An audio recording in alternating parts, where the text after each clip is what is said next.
नमस्ते। मैं हूँ अनुराधा और आप सबका अनुराधा मेडिकल क्लासेस में स्वागत करती हूँ।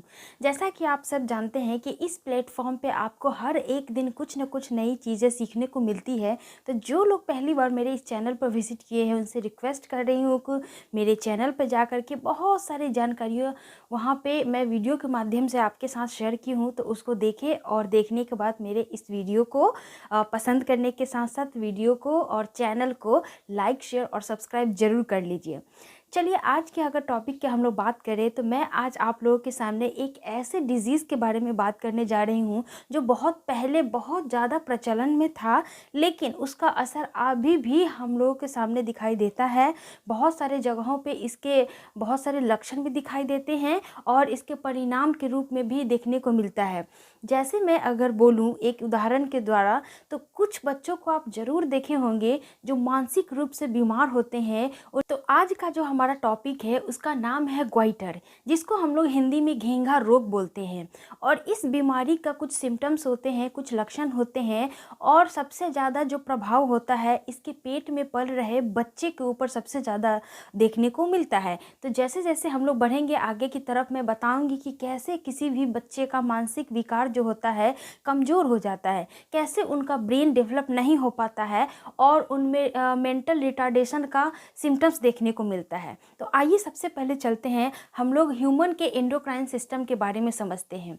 एंडोक्राइन सिस्टम में जो आता है आपका बहुत सारे ग्लैंड्स आते हैं, यानी कि ग्रंथि आते हैं जो हमारे बॉडी में प्रेजेंट होते हैं। जैसे हाइपोथैलेमस हो गया, पीनियल ग्लैंड हो गया, थायराइड ग्लैंड हो गया और पैनक्रियाज ग्लैंड हो गया। इन सारी चीज़ों से क्या होते हैं, हार्मोन का सिक्रीशन होता है और यही हार्मोन हमारे शरीर में हर एक एक्टिविटी के लिए रिस्पॉन्सिबल होता है। तो यह जो ग्वाइटर होता है वह आपके थायराइड ग्लैंड से संबंधित होता है। अब थायराइड ग्लैंड का मतलब हो गया कि उसका लोकेशन भी जानना पड़ेगा कि ये होता कहाँ है। ये देखिए, ये जो आपका श्वास नली होता है, श्वास नली के ऊपर एक झिल्ली जैसी स्ट्रक्चर होती है, उसको हम लोग ट्रैकिया बोलते हैं। क्या बोलते हैं इसको? ट्रैकिया बोलते हैं। और इसी ट्रैकिया के चारों तरफ एक प्रकार का ग्रुप ऑफ सेल्स देखा जाता है। यही आपका क्या होता है? थायराइड ग्लैंड होता है।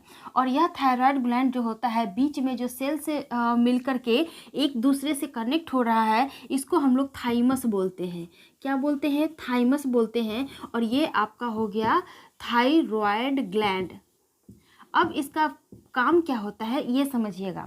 ये जो थायराइड ग्लैंड होता है यह दो तरह के हार्मोन को रिलीज करती है, जिसका नाम होता है T3 एंड T4। अब देखिए, ये T3 और T4 को सिक्रीट करवाने के लिए एक चीज़ का बहुत इम्पॉर्टेंट रोल होता है, जिसका नाम होता है आयोडीन। क्या नाम होता है? आयोडीन। ये सब बिल्कुल सही समझ रहे हैं। आयोडीन नमक जो हम लोग को बोला भी जाता था बहुत पहले कि हमें इसको अपने डाइट में इंक्लूड करना है और घेंघा रोग से मुक्ति पाना है। बहुत सारी जगहों में स्लोगन भी लिखा हुआ आप देखे होंगे, तो आपके माइंड में अभी आ रहा होगा कि यस, हम लोगों ने बहुत पहले भी पढ़ा था। मुझे अभी भी याद है जब बचपन में हम लोगों को जो बुक मिलती थी गवर्नमेंट स्कूल वाली, वहाँ पे बहुत सारे छोटे छोटे स्टोरी के माध्यम से घेंघा रोग को दर्शाया जाता था और लोगों के बीच में इस चीज़ को मोटिवेट करने के लिए, जागरूक करने के लिए बहुत सारे स्लोगन्स भी लिखे जाते थे। तो उस टाइम तो समझ में नहीं आता था कि आयोडीन क्यों खाना चाहिए, बट उसका हमारे इस थायराइड ग्लैंड से सीधे डायरेक्टली रूप से संबंध स्थापित होते हैं। अब देखिए, इसका काम क्या होता है। जब हम लोग आयोडीन लेते हैं तो आयोडीन हमारे बॉडी में जा कर के इस T3 और T4 को रिलीज़ कराने के लिए मदद करते हैं। और यह जब प्रेग्नेंट वुमेन होती है, कोई भी मान लीजिए प्रेग्नेंट वुमेन है, तो उसके पेट में क्या होता है, एक बेबी पल रहा होता है।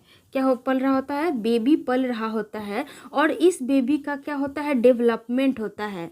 तो इस डेवलपमेंट यानी कि विकास होते रहता है। तो इसके विकास के क्रम में यही आयोडीन नमक अपना क्या करता है? बहुत ज़्यादा असर छोड़ता है।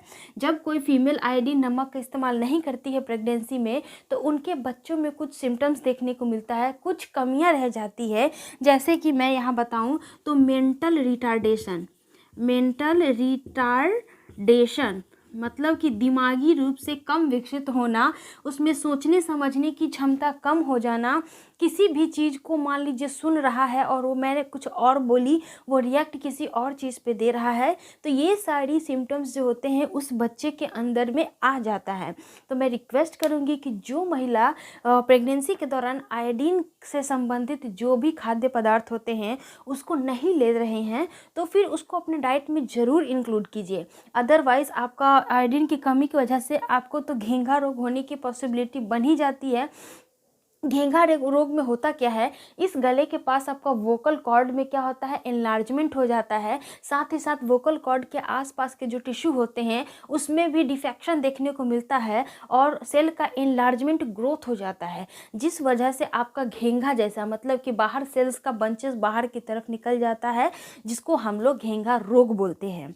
तो घेंघा रोग जब हो जाता है तो काफ़ी परेशानी होती है, हमें ऐसा लगेगा कि कोई वेट जैसा मेरे गर्दन पे बैठा हुआ है। आप कोई भी चीज़ को मान लीजिए गले में नेकलेस वगैरह पहनना है तो फिर उसमें भी प्रॉब्लम आ जाएगी, थोड़ा सा दिक्कत होने लगता है। बॉडी में अगर कहीं एक जगह भी प्रॉब्लम है तो वो आपके पूरे कोऑर्डिनेशन को क्या कर सकता है, डिस्टर्ब कर सकता है।